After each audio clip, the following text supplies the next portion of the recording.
another element to make it a little more perplexing. Even though there are evangelical Trinitarians who deny there's a hierarchy within the Godhead, relational subordinationism, and think this is a false teaching scripturally and historically, they will admit that when it comes to the economic Trinity, now let me give you another fancy term, okay? Learn these terms. Christians come up with terms to sound intelligent. Economic Trinity. The economic Trinity. Contrast to the ontological Trinity. Okay? Christians, when they want to sound intelligent, they come up with fancy terms.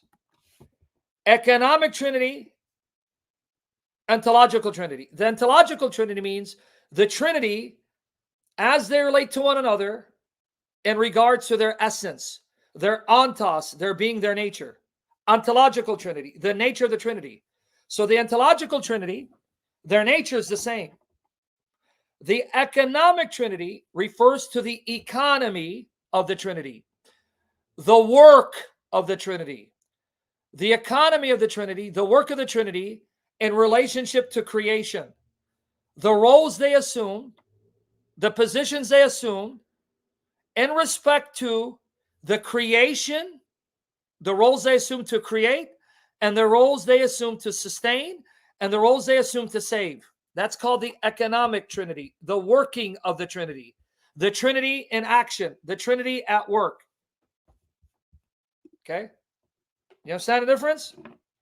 The Trinity in action, the Trinity at work.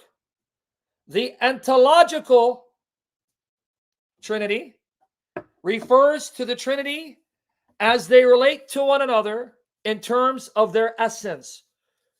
The nature of the Trinity, their nature and essence, one and the same. Their ontos, their being is one, ontological Trinity. But in the economic Trinity, the Trinity in action, the Trinity at work, the way they act and the way they work towards creation, they will assume different roles and functions. Okay? Man, you guys are getting a lot of stuff that I'd be surprised you hear in your churches. Right? Do you hear in your churches? When's the last time the church taught you these theological nuggets?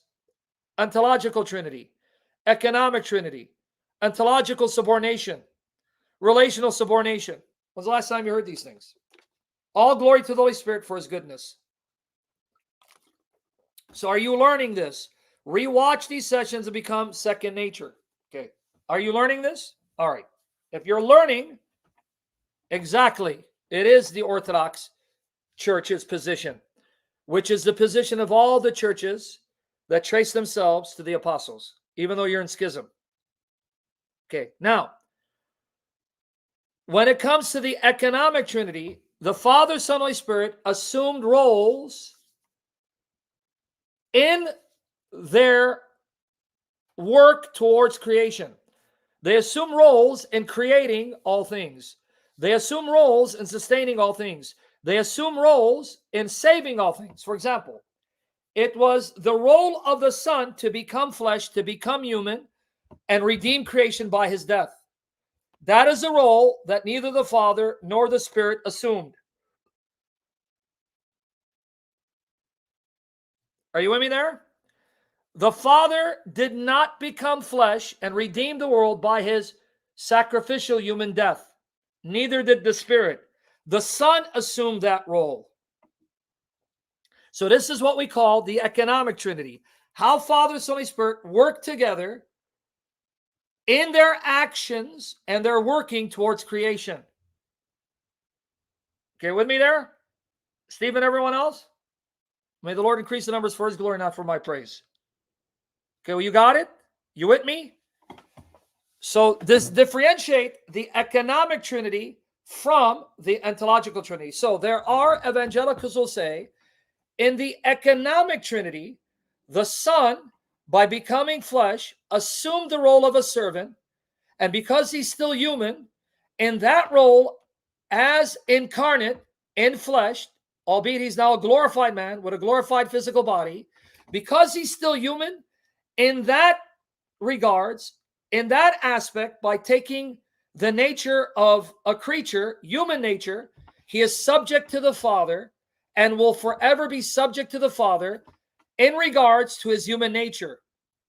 So he took the role of redeeming creation by becoming flesh from the virgin. And by becoming flesh, he assumed the status of a servant, so he became subordinate to the Father in that role. But because he'll forever remain human, he'll always be a man, albeit a glorified man. There's a sense in which, because he has an extra nature that the Father and Spirit do not have, he'll be subject to the Father forever. You understand? In the economic Trinity, the Son assumes the nature of a creature, of a man. He becomes human. And in that nature, as a man, although he's now a glorified man with a glorified physical body, still it is human nature. And as a man, he's subject to the Father. Here's how it matches up. Here you go. Matches up like this. You see? That's how it matches up. So get the lot here. Okay, you with me there? You understand? So they'll tell you, because he's incarnate, he's enfleshed, he's God, man, God as man, God in man, the God man. The Father is his head, and he'll be forever subject to the Father because he's human. But if he wasn't human, that would not be the case. Now, for those of us who go with the historic faith, Christ is subject to the Father in two senses. As the divine Son, he's subject to the Father without being inferior to the Father in nature. But as the incarnate Son, God in flesh, as a glorified man, by having the nature of a creature, human nature, he's subject to the Father in that regard as well. Are you with me there? Did that make sense before I move on to the rest of it? Was I clear, or do I need to repeat myself? So the historic faith, the faith of the ancient church, the monarchy of the Father, teaches that as God the Son, he is subject to the Father. As the Son to the Father, even his divine nature is subject to the Father. But because he became man, he became human and took on the nature of a creature, and because he forever possesses that human nature, because he'll forever remain a man, albeit glorified, with a physical body that's indestructible, there's another sense in which he's subject to the Father. You get it? Al-Masihi, before Christ became flesh, you had the economic Trinity. Correct yourself, don't make that mistake. I just said the economic Trinity refers to the Trinity in action, Trinity at work. That refers to their creating, not simply the incarnation.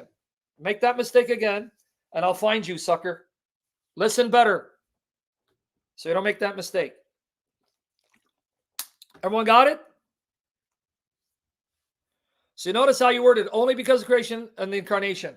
So what about the economic Trinity at work in creating all things before he became incarnate? Lord help me. Even regulars don't listen that well. And I know this guy. And this guy made me actually have a cheat day before my assigned date, which I'm still recovering from. All right, we got it now before I move on. Do not drop the ball. One of my pet peeves where I get angry and ticked is people who do not understand my point misrepresent me. That will get you blocked because that makes you dangerous because you're going to miscommunicate and deceive people, even though your intentions are good. Because they say the pathway to hell, right? The path to hell is paved with good intentions.